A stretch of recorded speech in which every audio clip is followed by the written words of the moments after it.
하나님은 전능하신 아버지이시며 하나님은 만복의 근원이십니다.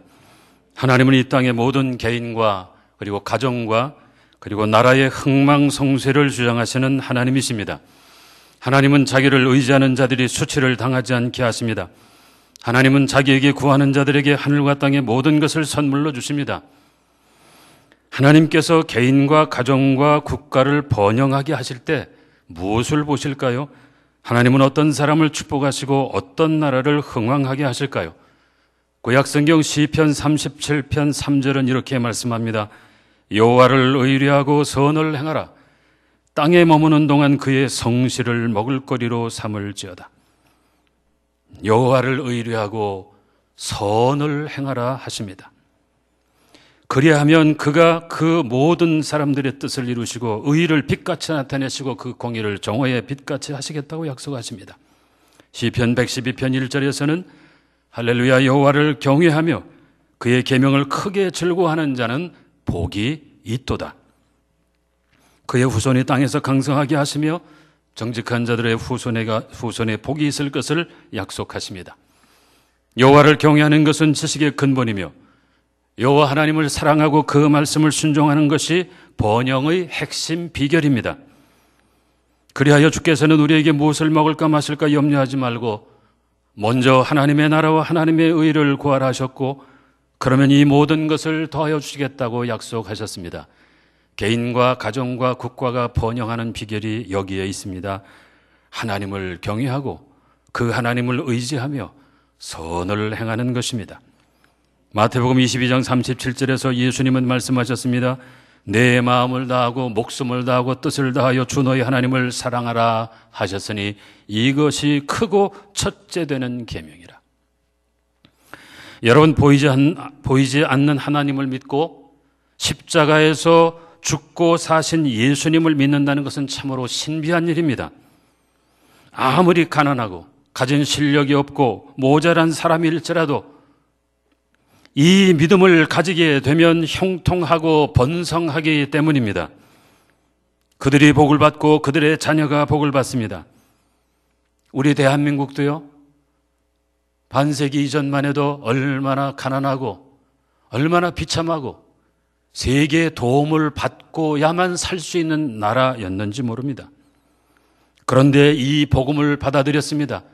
보이지 않는 하나님을 믿음으로 받아들였습니다. 십자가에 죽으신 예수를 우리의 주님으로 받아들였습니다. 그리고 그 하나님 앞에 깨어서 기도하면서 얼마나 큰 은총을 받았는지 모릅니다. 세계는 한강의 기적이라고 찬사를 보냈고 산업화뿐만 아니라 정치적인 민주화 그리고 복음화가 놀랍게 이루어졌습니다. 오늘도 이 땅의 약 20%가 기독교인이죠. 사회 각 분야의 지도적인 위치에서 헌신하는 분들 중 많은 분들이 크리스찬입니다. 국회의원의 3분의 2가 크리스찬입니다. 대학의 총장이나 이사장 같은 분들 3분의 2 이상이 기독교인입니다. 구제와 봉사를 하는 자선단체의 3분의 2가 그리스도인들이 담당하고 있습니다. 전 세계에 흩어져 복음을 전하는 선교사들이 오늘도 목숨을 걸고 사역하고 있고 각종 구제와 봉사를 위한 단체들이 재난의 현장에서 애쓰는 것이 우리 대한민국의 모습입니다. 물론 어두운 부분도 있고 문제거리가 없는 건 아니지만 그럼에도 불구하고 반세기 전만 해도 그렇게 가난했고 거지로 들끓고 굶어 죽는 사람들도 많았고 소망 없는 이 나라가 이렇게 번성하게 되도록 헌신한 많은 분들이 있습니다. 그 대부분들이 하나님을 경외하고 선한 일을 행하려고 힘썼던 분들입니다. 그 중에 한 분이 있습니다. 그는 고종 통치 말기에 수구파들의 세국 정책에 반대하고 나라를 개혁시키고 좀 발전시키고 잘 사는 나라로 만들고 싶어서 동료들과 함께 반역을 도모하다가 붙잡혀서 한성 감옥에 갇혀 사형언도를 받습니다. 배제학당을 다니면서 하나님 예수 그리스도의 복음을 듣긴 들었지만 그러나 감옥에 갇혀서 성경을 읽으면서 비로소 예수님을 확실하게 만나게 됩니다. 감옥이 환히 밝아지고 마음이 뜨거워지는 체험을 한 것이죠. 그는 그 감옥에서 3가지 기도를 올렸습니다. 첫째, 100만 명 예수 믿는 사람들이 생기게 해주십시오. 그러면 이 나라가 잘되고 번성하게 되리라는 확신을 가졌습니다. 100만 명이 예수 믿게 해주십시오. 두 번째, 영국보다 더 잘 살게 해주십시오. 당시 미국보다도 더 잘 살았던 영국, 우리보다 수백 배, 수천 배 잘 살았던 영국을 보며 영국보다 잘 사는 나라가 되게 해주십시오. 셋째, 감옥에 있는 동안 함께 갇힌 그 40명의 동지들을 다 전도할 수 있게 해주십시오. 그는 이 세 가지 기도를 올렸다고 합니다.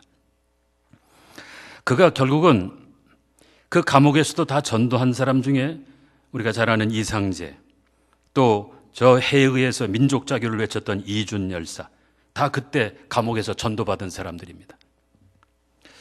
그는 기적적으로 옥에서 풀려나 미국 유학을 가게 되죠.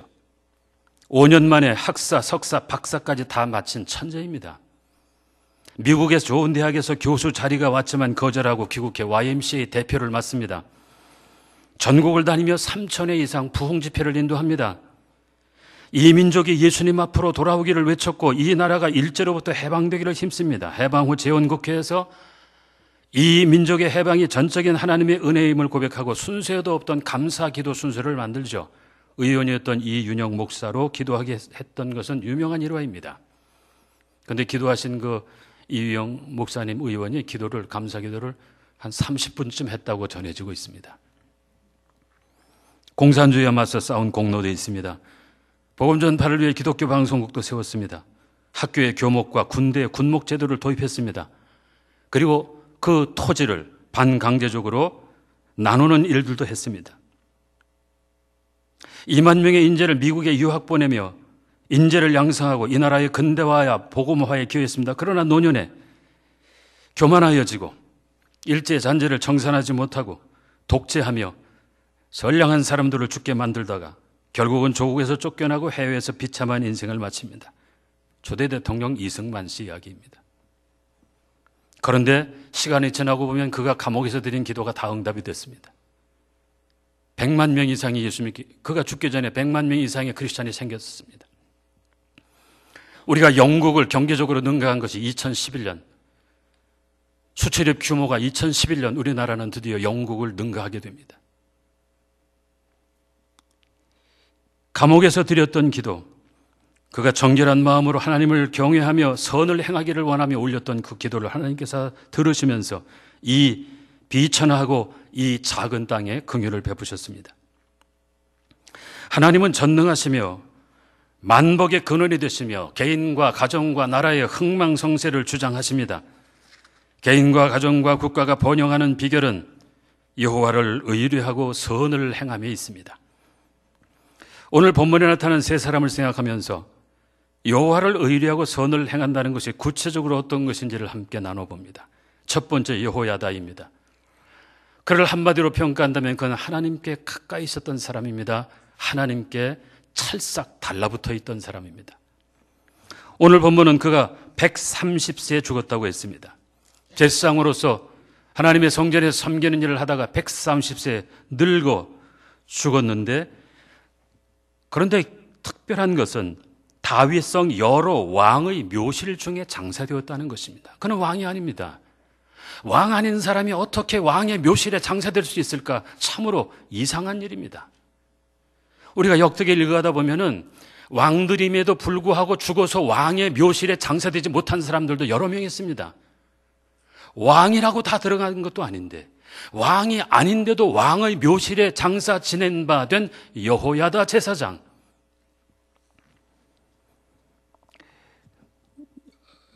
그렇게 본다면 여호야다는 정말 성공적인 삶을 살았습니다. 장수하며 살았죠. 늙어 죽도록 주님을 위해서 일하며 살았죠. 죽은 다음에도 그 죽음이 명예롭게 왕들만 들어갈 수 있는 그 묘실에 장사되었으니 그 여호야다의 인생은 성공한 인생이라 말해도 좋을 것 같습니다. 역대기를 읽으면서 우리는 역대기가 가지고 있는 독특한 관점을 보게 됩니다. 사람을 평가할 때 역대기는 그 사람의 업적이나 정치적인 능력이나 경제적인 무슨 부흥이나 이런 실력을 본 게 아니라 하나님과 하나님의 성전에 대해서 어떻게 하느냐를 가지고 그 사람을 평가하는 것을 역대기를 읽어보면서 발견할 수 있습니다.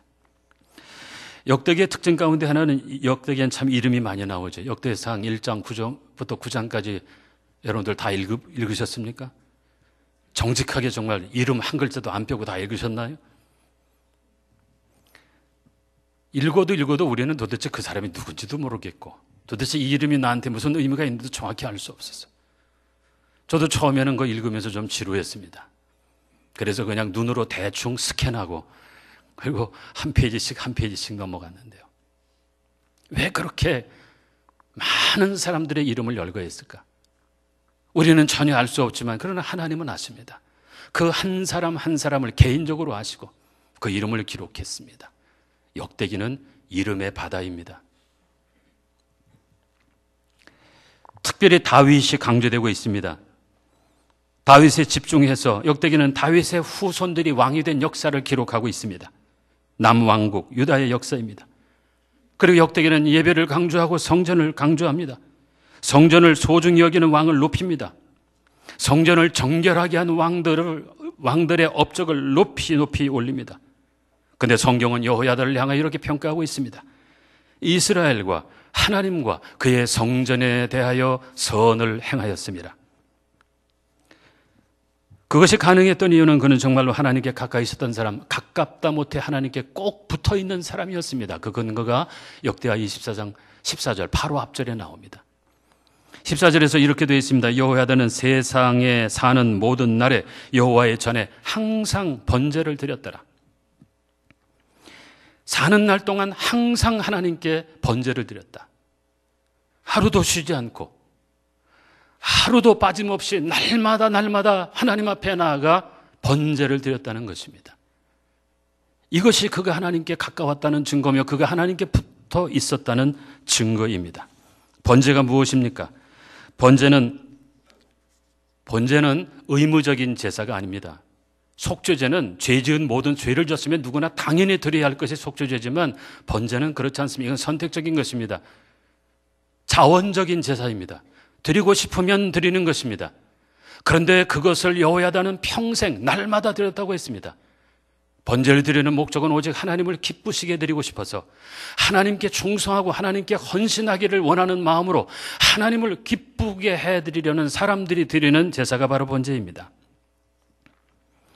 번제의 특징은 짐승을 바치는데 그 짐승을 제단 위에서 완전히 다 불로 태워서 그 냄새를 하나님께 올려드리죠. 그 냄새와 함께 하나님을 기쁘게 해드리려는 그런 제사 드리는 사람의 마음이 주 앞에 연락되는 것이 번제입니다. 그렇다면 여호와가 사는 날 동안 평생 날마다 빠짐없이 번제를 드렸다는 것은 그냥 짐승이 타는 냄새를 하나님께 올려드린 것만으로 그치는 것이 아니라 주님, 저는 이렇게 주님을 기쁘시게 해드리고 살고 싶습니다. 주님을 기쁘시게 해드리며 하루하루를 살고 싶습니다. 그의 그 간절한 마음이 예물되어 향기와 함께 주 앞에 상달되었을 것입니다. 여기 여호야다가 하나님께 꼭 붙어 있다는 증거가 나타나죠. 주님을 기쁘시게 해드리게 해주고 싶었어요. 나를 기쁘게 하는 것이 아니라 주님을 기쁘게 해드리기를 원하며 날마다 번제를 드리며 살았던 그 여호야다입니다. 시편 84편 1절 이하에서 만군의 여호와여 주의 장막이 어찌 그리 사랑스러운지요 내 영혼이 여호와의 궁정을 사모하여 쇠약하며 내 마음과 육체가 살아계시는 하나님께 부르짖나이다.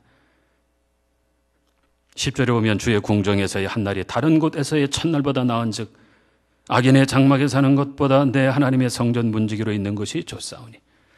이 시편 기자는 주님을 사랑하고 정말 주님께 가까이 하고 주님께 붙어 있기를 원하며 주의 성전에 거하기를 사모합니다. 화려한 왕궁에서 보내는 첫날보다도 주님의 전에서 보내는 그 며칠을 더 사모하고 성전의 문지기가 되어도 좋사오니 이곳에 나를 거하게 해달라고 그렇게 사모하는 한 시인의 거룩한 마음을 보게 됩니다. 성경은 왜 여호야다를 그렇게 귀하게 평가하고 왕도 아닌 사람을 왕의 묘실에 장사되게 하며 그 명예를 높였는가? 왜냐하면 여호야다는 평생에 하나님께 가까이 하기를 원하며 하나님께 붙어 있기를 원하며 하나님을 기쁘시게 해드리려는 마음으로 살았기 때문입니다. 제사장은 레위 가문들이 하게 되어 있거든요. 여러분 그 레위 가문의 조상이 레위라는 건 아시죠?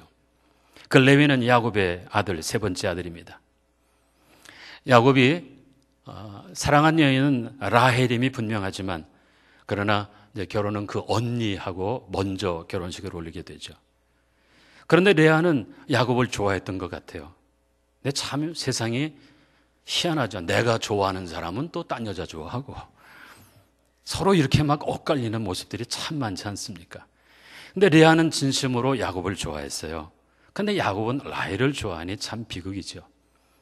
어떻게 하면 내 남편의 마음이 내게로 돌아오게 할 수 없을까? 첫 번째 아들 르우벤을 낳습니다. 르우벤의 이름의 뜻은 보라, 아들이라. 이렇게 당당하게 떡두꺼비 같은 아들을 낳았으니 남편이 나에게로 오지 않을까? 그런데 아니었어요. 시몬을 낳았어요. 시몬은 하나님이 들으셨다는 뜻 아닙니까? 하나님이 나의 이 간절한 마음을 들으시고 또 아들을 주셨구나. 그런데도 야곱의 마음은 레아에게로 돌아오지 않습니다. 세 번째 아들을 낳습니다. 그 아들의 이름을 레위라고 했던 것입니다. 레위는 이제 내가 또 아들을 낳았으니, 셋씩이나 낳았으니 이제 내 남편이 나와 연합되리라 는 기대를 가지고 셋째 이름을 레위라고 지었어요. 연합이라는 뜻입니다. 남편이 그 마음이 나에게로 돌아오게 될 것을 기대했던 거죠. 그러나 안 돌아옵니다. 안 돌아. 야곱의 마음은 돌아오질 않아요. 자, 그 레위가 이제 레위 지파를 이루게 되는데요. 그 레위의 이름의 뜻 연합. 하나님께서는 레위 지파를 구별하셔서 하나님과 하나님의 성전에서 봉사하게 하셨습니다. 늘 주께 붙어 있게 하셨습니다. 하기 싫어도 거룩한 의무로서 평생토록 그 일을 감당하게 하셨습니다. 하나님께 연합되어 있었던 지파, 레위 지파, 그리고 그 후손들. 하나님께서는 연합을 얼마나 기뻐하시는지는 더 말하지 않아도 잘 아실 것입니다. 시편 133편 1절에서는 보라, 형제가 연합하여 동거하며 어찌 그리 선하고 아름다운 것. 하나보다는 둘이, 둘보다는 셋이 연합하는 것을 주께서 너무너무 기뻐하사 선하고 아름답다고 탄성을 올리십니다. 넬슨 만델라 전 대통령이 사용해서 널리 알려진 아프리카 그 고유의 언어 가운데 우분투라는 단어 있죠. 우분투. 어느 인류학자가 아프리카에 가서 아이들에게 시험을 했어요. 바구니에다가 싱싱하고 맛있는 과일을 담아 저 앞에 놔두고 아이들에게 시합을 시켰어요. 이제부터 달려가서 1등으로 가는 사람에게 저 모든 걸 다 주겠다. 그래서 아이들을 세워놓고 출발했는데 이 아프리카 아이들이요, 서로 옆에 있는 아이들의 손을 잡고 같이 가더래요. 그래서 같이 도착하더래요. 인류학자가 물었어요. 아니 1등하면 다 준다는데 왜 빨리 달려가지 않았니? 그랬더니 그때 아프리카 아이들이 한 말이 우분투. 1등에서 내가 다 가지면 나는 행복하지만 다른 사람들은 행복하지 않잖아요. 다른 사람이 행복하지 않은데 어떻게 저 혼자 행복할 수 있겠어요? 이 인류학자가 충격을 받죠. 바로 그때 그들이 사용한 단어가 우분투. 아프리카 그 토속 종족들이 사용하는 고유 언어입니다. 우리가 있으므로 내가 있다는 뜻이죠. 혼자가 아니라 우리라는 것. 하나님께서는 우리가 연합하는 것을 기뻐하시고 그들과 함께 하십니다. 마태복음 18장 20절에 말씀하시기를 두세 사람이 내 이름으로 모인 곳에는 나도 그들 중에 있느니라. 주님의 이름을 경외하고 또 주님을 기쁘시게 드리길 원하며 두세 사람이 모인 그곳에 내가 그들 중에 함께 하겠다. 약속입니다. 유다의 왕 중에서 하나님께 정말 가장 열심을 냈던 왕 중에 하나를 들려면 히스기야입니다. 그야말로 그 역시 하나님께 꼭 달라붙은 왕 히스기야입니다. 열왕기하 18장 6절은 그에 대해 이렇게 말하죠. 곧 그가 여호와께 연합하여 그에게서 떠나지 아니하고 여호와께서 모세에게 명령하신 계명을 지켰더라. 여호와께 연합했다. 그래야 하나님은 그 히스기야와 함께 하셔 그가 어디로 가든지 형통하게 하셨죠. 다시 본문으로 돌아오면 오늘 여호야다 130세 되기까지 이 세상에 사는 날 동안 날마다 번제를 드렸습니다. 자원하는 제사를 드렸습니다. 하나님을 기쁘시게 해드리길 원했습니다. 하나님, 나 부족하고 연약하지만 나를 주 앞에 바칩니다. 주님 앞에 충성하고 싶습니다. 주님께 헌신하고 싶습니다. 나를 통해서 주님의 일을 이루세요. 자기를 바치면서 주님을 기쁘시게 하기를 원하면서 그렇게 날마다 번제를 드리며 살았던 여호야다입니다. 하나님은 그를 들으셨습니다. 여호야다라는 이름의 뜻은 하나님은 아신다는 뜻이거든요. 여호야다의 중심을 아셨어요. 그가 왜 날마다 번제를 드리는지 아셨어요. 부족하고 연약하지만 그는 어떻게 해서든지 이 작은 것 가지고 하나님을 기쁘시게 해드리기를 원했던 그 여호야다의 진심을 아시고 하나님은 그를 축복하셔서 130세 장수하며 제사장으로 역사하게 하십니다. 여러분, 우리가 창세기를 읽으면서는 969세도 나오니까 130대 아무것도 아닌 것 같지만 창세기 끝부분에 요셉이 110세입니다. 그 아버지 야곱이 147세입니다. 출애굽기에 들어오면 모세 120세 이후로는 장수한 사람 별로 볼 수 없습니다. 그런데 여호야다는 130세를 살면서 제사장으로 하나님께부터 하나님의 일에 쓰임받는 은총을 누리게 됩니다. 왜? 그는 진심으로 하나님을 기쁘시게 해드리기를 원하는 마음으로 주님을 섬겼기 때문이죠. 오래 산 것이 자랑일 수 없습니다. 그러나 오래도록 끝까지 하나님께 쓰임받았다는 것은 정말 감사와 간증의 제목이 되기에 충분하죠. 저는 그런 은혜가 여러분과 저에게 있게 되기를 바랍니다.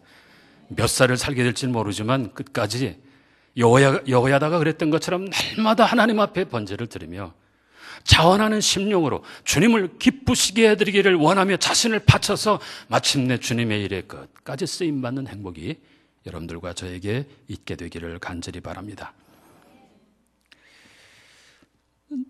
저기 그 유튜브 동영상을 통해서 요즘 꽤 알려진 어느 장로님의 간증을 동영상으로 한번 들어보았습니다. 미국의 수도 워싱턴의 성광교회 장로님으로 계시고 평신도 사역자이시고 선교도 하시고 그 다음에 국제단체에서 아주 대한민국의 이름을 알리면서 수고하는 미국 인명사전에서 미국을 움직이는 100대 인물에 들어가는 분이라고 하는데요. 아쉽게도 저는 이번에 처음 이름을 듣게 됐어요. 이희돈 장로님이십니다. 그의 간증을 보니까 그가 그 세계 무역센터 연합회 9.11 사태 때 그 무너진 쌍둥이 빌딩, 그게 세계 무역센터 건물이거든요. 그곳에 자기 사무실을 가지고 그곳에서 부총재, 총재를 지낸 분입니다. 전 세계 70여 개국에 70여 개의 나라에 그 소속되어 있는 회사 단체가 헤아릴 수 없이 많은 정말 세계적인 단체 수석 부총재 그리고 총재를 지내셨어요. 총재 연봉이 1년에 받는 연봉이 1,000억이랍니다. 그걸 우리 대한민국 우리 이희돈 장로께서 그 일을 감당하셨어요. 나이 60이 돼야 간신히 이사직을 딸 수 있다는 그 자리를 30대 이사가 되시고 부총재, 수석 부총재, 총재까지. 그는 간증하십니다. 자기같이 아무것도 아닌 사람이 하나님께서 붙잡으시면 어떻게 쓰시는지 그것을 많은 곳을 다니면서 간증하고 계시더라고요. 그야말로 미국에 일찍 이민 가서 미국의 그 주류 사회, 그 센터에 당당하게 자리를 잡은 우리 대한민국의 아들입니다. 그는 하나님의 은혜를 간증하면서도 그러나 하나님의 그 은혜가 임하게 되도록 자기가 어떻게 준비했는가를 보여주고 있어요. 여기 우리 젊은 분들이 좀 잘 들으시면 좋겠어요. 그는 5개 국어에 능통합니다. 5개 나라의 말을 자유자재로 구사를 해요. 근데 그 말을 어떻게 배웠는가 누가 물으니까 대답하기를 새벽 기도회 때 5개 국어를 통달했대요. 새벽 기도 와서 끝나고 나서 자유 기도할 때 그 5개 국어를 영어, 불어, 독일어, 이태리어, 일본어 계속해서 그 5개 국어로 기도하면서 날마다 연습하고 훈련했다고 했습니다. 그러다 보니 5개 국어에 능통한 사람이 되었어요. 그는 하나님께 쓰임받기를 원하며 날마다 하나님께 도전했다고 했습니다.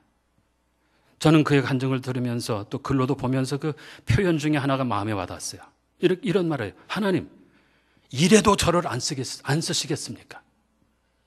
내가 이렇게 사모하는데, 내가 이렇게 주님 앞에 쓰임받기를 원하는데, 내가 이렇게 준비를 하고 있는데 하나님 이래도 안 쓰시겠습니까? 그렇게 기도했답니다. 그는 정말로 하루의 스케줄을 15분 단위로 쪼개서 살았습니다. 너무너무 바쁘죠. 그런데 그 귀한 시간을 정해서 새벽 기도도 하고 성수주의를 하고 수요 예배나 하고 금요 차례도 나오고, 그러니까 상식적으로 본다면 똑같은 선에서 경쟁하는 사람들에게 뒤처질 가능성이 많아요. 다른 사람들은 그 시간 동안에 공부하고 노력하고 애쓰는데 우리는 그 시간 교회에 와서 많은 시간을 보내야 되니까. 하나님께서 그에게 지혜를 주셨어요. 예배 시간이 그 자기 자신을 발전시키는 시간이 되도록 했어요. 예배 시간에 말씀을 들을 때 그는 그 주머니에 늘 귀마개를 가지고 다니더라고요. 설교 시간에 그 귀마개로 귀를 막아버립니다. 한쪽만. 그래서 한쪽으로는 설교를 들으면서 한쪽에 귀를 막아버리니까 그 귀를 막으면 내 소리가 내 속으로 잘 들리게 돼요. 귀를 막고 말을 해보세요. 나한테도 잘 들리거든요. 그래서 여기서 목사님이 설교하실 때 그는 동시 통역을 자기가 자기에게 하는 것입니다. 그 5개 국어를 돌아가면서. 그러면서 계속해서 자기의 실력을 향상시켰어요. 예배를 들으면서도. 말씀을 들으며 은혜를 받으면서도 계속 스스로 통역하면서 그 5개 국어를 갈고 닦았다고 그랬어요. 예배 드릴 때도 운동하는 시간으로 삼았다고 그랬어요. 동시에. 자세를 마치 운동하는 사람처럼 좀 불편하더라도 똑바로 앉아서 그렇게 해서 운동을 했고요. 그 다음에 설교를 들을 때나 일어나 찬송할 때나 까치발을 하셨대요. 이분이. 예배 시간 내내 일부러 운동하기 위해서. 왜냐하면 건강하지 못하면 쓰임받을 수 없으니까. 건강해야 되니까. 그래서 예배를 한 시간 드리고 나면 온몸이 땀으로 마치 운동한 사람처럼 그렇게 흥건하게 젖을 정도로 그렇게 준비하고 또 준비했습니다. 그리고 하나님 앞에 새벽마다 엎드립니다. 하나님, 이래도 안 쓰시겠습니까? 제발 좀 저를 써주십시오. 하나님을 기쁘시게 해드리고 싶습니다. 저를 써주세요. 기도하며 또 준비하며 날마다 하나님을 기쁘시게 해드리는 마음으로 살았더니 30대 때 세계 그 무역센터 연합에 이사가 되고, 그 다음에 부총재가 되고, 수석 부총재 되고, 총재가 되고, 연봉을 1,000억씩이나 받고, 그렇게 하면서 하나님 앞에 쓰임받은 내용들을 쭉 이제 간증을 합니다. 영육간에 자신을 훈련시켰습니다. 이래도 저를 안 쓰시겠습니까? 하나님께 도전. 자기 이름을 높이기 위해서 아니고 영광받기 위해서 아니라 오직 하나님 기쁘시게 해드리려는 그 변함없는 일념을 가지고 말합니다. 그는 간증하면서 그런 얘기 하더라고요. 자기가 가장 후회하는 것이 있는데, 후회되는 것은 첫째로 주님을 위하여 더 큰 꿈을 갖지 못한 것이 지금 와서 후회가 되더라. 이렇게 하나님께서 꿈대로 이루어주는 줄 알았다면 더 큰 꿈을 가질 걸. 꿈을 크게 갖지 못한 것이 후회다. 사랑하는 청년들, 우리 주님을 위해서 큰 꿈을 가져보세요. 지금 여러분들이 가지고 있는 것에 100배, 1000배의 꿈을 가져보세요. 하나님께 쓰임받기를 간절히 사모하고 열심히 준비하고 성수주의를 하고 새벽 기도하고. 새벽 기도는 시간 없고 새벽잠 없는 나이 드신 분들만 하는 줄로 아는데 그렇지 않습니다. 일이 많은 사람들이 기도해야 합니다. 바쁜 사람들이 일해야 합니다. 젊은이들이 기도해야 합니다. 그렇게 준비하면서 꿈을 좀 더 크게 키웠으면 했는데 이제 그렇지 못한 걸 아쉬워하고, 또 하나 더 기도하지 못한 것을 후회하더라고요. 좀 더 기도할 걸. 왜? 꿈을 가지면 이루어 주시고 기도하면 응답해 주시는데 내가 좀 더 왜 기도하지 못했을까? 그것을 후회하고 계시더라고요. 날마다 번제를 드리며 하나님을 기쁘시게 해드리기를 원했던 여호야다. 하나님께 꼭 붙어서 오직 하나님과 함께하는 삶을 살게 될 때 130년 장수하며 주님의 일을 위하여 귀하게 쓰임받고 마침내 왕의 묘실에 장세되어지는 명예도 누렸던 여호야다. 하나님은 아십니다. 하나님은 보시지요. 그리하여 그 중심을 읽으시고 그를 그렇게 늙도록 존귀한 일에 쓰임받게 하시고 죽음 이후에도 영예를 얻게 하셨던 것입니다. 하나님은 만복의 근원이십니다. 번영의 근원이 되십니다. 누구를 축복하실까? 어떤 사람, 어떤 가정, 어떤 국가를 번영하게 하실까? 하나님을 의뢰하고 선을 행하기를 원하는 사람, 하나님을 기쁘시게 해드리기를 원하며 온전히 자기를 주 앞에 바치는 사람, 하나님께서 그들을 번성케 하시고 그들을 통해 역사하십니다. 오늘 본문에 나오는 두 번째 인물은 요아스입니다. 요아스는 여호야다와 대조되는 것이 뭐냐면, 여호야다는 왕도 아닌데 죽어 왕의 묘실에 장사됐지만, 그러나 요아스는 왕인데도 죽어서 왕의 묘실에 장사되지 못한 비참한 그런 생애를 마무리합니다. 그는 7살에 왕이 됐습니다. 제사장 여호야다의 보살핌 속에서 왕이 됩니다. 여호야다가 살아있는 날 동안에는 그는 정말로 하나님과 하나님의 성전에 대하여 선한 일에 열심냈던 왕이었습니다. 심지어 여호야다보다 더 열심을 내는 부분도 있었어요. 성전을 보수할 마음을 가지고 지시를 내렸는데 일이 진행되지 않자 오히려 여호야다를 불러서 막 재촉하고 채근하면서 나서서 그 성전 보수의 일을 진행하기도 했었던 요아스였습니다. 그래야 성전 보수 공사를 마치고 남은 돈으로 금, 은, 그릇과 숟가락 등 제사에 쓸 성물들 다시 만들었던 요아스입니다. 그런데 여호야다가 죽자 그가 그때부터 신하들의 말, 사람들의 말을 듣기 시작하면서 요아스의 태도가 달라집니다. 오늘 보면 18절에 보면 그의 조상들의 하나님 여호와의 전을 버렸다고 성경은 기록합니다. 요아스의 연약함을 가장 잘 보여주는 표현이죠. 여호와의 전을 버렸다. 물론 신하들이 그렇게 시킨 것은 사실이지만 결국 결정한 것은 본인이니까, 자기 의지로 버렸으니까. 그리하여 그는 그 일에 책임을 질 수밖에 없었고, 그 결과가 왕으로서 죽으나 왕의 묘실에 장사되지 못하는 것으로 나타납니다. 그는 여호와의 전을 버렸습니다. 하나님께 드리는 예배를 중단했습니다. 예배를 중단한 이것이야말로 가장 무서운 심판이요 재앙이 아닐까요? 여호야다가 죽자마자 곧 예배를 중단한 요아스, 그의 신앙은 마치 뿌리 없는 나무와 같았습니다. 스스로 서지 못하는 어린아이와 같았습니다. 그 여호야다가 죽었다는 것은 마치 오늘 우리 성도들에게서 우리의 보혜사 되시는 성령께서 떠나가신 것과 다름이 없죠. 성도에게 성령님이 떠나가신다는 것은 고아처럼 되는 것을 말합니다. 죽는 것과 같습니다. 지혜도 없고 권능도 없고 은사도 없고 열매도 없고 생명이 떠나고 빛이 떠나고 은혜가 떠나는 것이죠. 여러분, 우리 각자가 혼자의 힘으로 무언가를 할 수 있다고 생각하지 마십시오. 힘으로 되지 않고 우리의 능으로도 되지 않고 오직 하나님의 성령으로만 할 수 있음을 잊지 마십시오. 다윗이 죄를 지은 후 가장 염려한 것 중 하나는 성령이 떠나가시지 않을까라는 것이었습니다. 시편 51편 11절에서 나를 주 앞에서 쫓아내지 마시며 주의 성령을 내게서 거두지 마소서. 우리가 예수를 구주로 영접하는 순간 성령은 여러분들 각 사람 속에 임재하십니다. 문제는 임재하시는데 손님으로 거하시는가 주인으로 역사하시는가의 차이가 있을 것입니다. 성령을 근심케 하지 마십시오. 성령을 소멸하는 일들을 하지 마십시오. 성령께서 내 삶에 들어오셨으니 그가 주인 되셔서 원하시는 뜻들을 마음껏 이루실 수 있도록 그의 인도하심에 순종하시고 그를 높이시며 세상의 악하고 더러운 것들로 인하여서 내 속에 계신 성령께서 제한받지 않도록 여러분들 주의하셔야 합니다. 성경은 우리에게 이렇게 말합니다. 더러운 말은 입 밖에도 내지 말라. 덕을 세우는데 송이 되는 대로 선한 말을 해서 듣는 자들에게 은혜를 끼쳐라. 그래서 내 안에 거하시는 성령을 근심하게 하지 말라. 술 취하지 말라. 이는 방탕한 것이니 성령의 충만을 받으라. 내게 임하여 계시는 성령을 소멸하지 말고 무시하지 말고 오직 성령 안에서 기도하고 성령으로 봉사하고 성령으로 전도하라 부탁하십니다.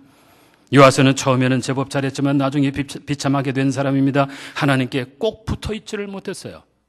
적당하게 있다가 그만 바람분이 휙 날아가 버려 하나님의 성전을 떠나가 버린 사람입니다. 선지자들이 경고 하나 듣지 않았습니다. 마침내 아람이 공격해 심한 부상당하고 침상에 누워있다. 신하들이 반역하여 죽어버리고 왕의 묘실에도 묻히지 못한 부끄러운 왕이 됩니다.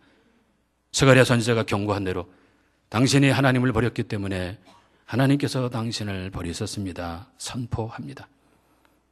130년이나 하나님께 꼭 붙어 쓰임받은 여호야다와 대조되어지는 그 요하스의 모습이 우리에게도 또한 새로운 그런 교훈이 될 수 있기 바랍니다. 세 번째 인물은 스가랴입니다. 그는 제사장 여호야다의 아들인데요. 아버지는 죽고 그 다음에 왕은 성전을 완전히 떠나버리고 예배를 중단하고 우상숭배로 돌아갔는데 그가 하나님의 성령의 감동함을 받습니다. 성령으로 하나님의 말씀을 전하게 됩니다.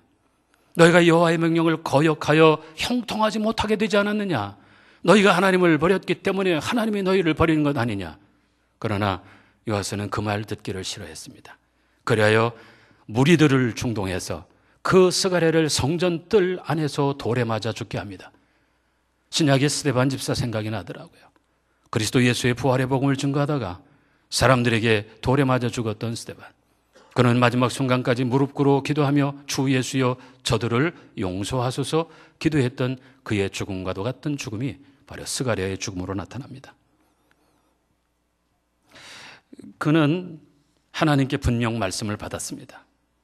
그리하여 그 말씀을 정직하게 전했습니다. 그러나 돌아온 것은 돌에 맞아 죽는 그런 아픔이었습니다. 그는 마지막으로 하나님께 이렇게 기도합니다. 하나님, 감찰하시고 신원하여 주옵소서. 감찰하신다는 것은 하나님 보시옵소서. 하나님 자세히 살펴주십시오. 판단해 주십시오. 그리고 신원하소서. 신원하다는 것은 갚아달라는 기도죠. 1년이 되지 않아서 이제 23절 이하를 보게 되면 아람 군대가 쳐들어오게 되고 그 스가랴의 그 죽으면서 올렸던 기도는 응답이 됩니다. 하나님께서 보시고 하나님께서 신원하여 주시죠. 마지막 순간까지 주님을 향한 신뢰와 그리고 그 사랑을 던져버리지 않고 죽을지라도 그 죽음 앞에서 끝까지 믿음을 지킨 또 귀한 스가랴의 모습도 우리가 본받을 수 있게 되기를 바랍니다. 하나님의 사랑, 하나님을 향한 사랑이 식는 것이 재앙입니다. 성전을 떠나버리는 것이 심판입니다. 예배를 중단하는 것이 재앙입니다. 어떤 상황에서도 주님을 사랑하고 성전을 가까이 하면 반드시 존귀하고 형통하게 됩니다. 다시 말씀드리지만 예수 믿고 하나님을 경외하는 것은 정말로 신비한 일입니다. 천한 자도 존귀하게 되고 약한 자도 권능으로 쓰임받고 죄인도 거룩한 사도가 됩니다. 아무리 부족하고 없어도 마음을 다하고 목숨을 다하여 하나님을 공경하고 선을 행하면 하나님께서도 그를 목숨 걸고 축복해 주셔서 번성하게 하십니다. 세상에서 가장 가난했던 나라였던 우리 대한민국, 이제 가장 부유한 나라 중에 하나가 되었습니다. 통일 한국이 될 날도 멀지 않았다고들 말씀하십니다. 물질적으로 부유하거나 군사적으로 강력한 나라가 되는 것보다는 영혼이 가장 위대한 영혼을 가진 민족이 되기를 바랍니다. 하나님을 경외하고 그 하나님을 의지하고 하나님을 신뢰하고 하나님을 어떻게 하면 기쁘시게 해드릴까라는 마음이 지배하는 그런 영혼들로 가득한 이 민족이 되기를 바랍니다. 그리하여 하나님 앞에 사로잡혀 쓰임받아 세계를 축복하는 이 민족이 되기를 간절히 바랍니다. 우리는 물질적으로도 가난을 경험했고 부여도 경험했습니다. 사상과 이념적으로 공산주의도 민주주의도 경험했습니다. 정서적으로도 전쟁과 평화를 다 겪었습니다. 가장 작고 가장 못난 나라였지만 그러나 우리의 믿음의 조상들이 오직 하나님을 의지하고 선을 행하기를 원하고 하나님 앞에 쓰임받기를 원하고 첫 자식들을 주님 앞에 종으로 바치고 있는 것 없는 것 그저 우리의 부족하고 연약한 것 다 바쳐서 쓰임받기를 원하고 헌신했더니 하나님께서 이 나라를 이렇게 귀하게 써주십니다. 오늘 우리에게 다시금 필요한 것이 있다면 그런 영적인 부흥입니다. 1907년의 부흥이나 또 6.25 전쟁 후에 온 땅에 가득했던 교회의 부흥, 이런 신앙의 대부흥과 회복이 우리에게 필요합니다. 이 부흥은 여러분 한 사람 한 사람에게 시작되어야 합니다. 날마다 번제를 드렸던 여호야다처럼 자원하는 심령으로 내가 어떻게 하면 주님을 기쁘시게 해드릴까를 생각하면서 날마다 번제를 드렸던 그 여호야다의 마음이 여러분들 가운데 충만하게 되기를 바랍니다. 나 주님의 기쁨 되기를 원합니다. 나 연약하고 부족하지만 주님 나를 좀 써주십시오. 준비할 테니까, 최선을 다할 테니까 주님 나를 사로잡아서 주님의 역사에 써주십시오. 주님 기쁘시게 해드리길 원하는 마음을 가지고 여호야다처럼 날마다 번제를 드리는 은혜와 영적인 회복과 신앙의 대부흥이 여러분들과 저에게 또 온 땅 위에 가득하게 되기를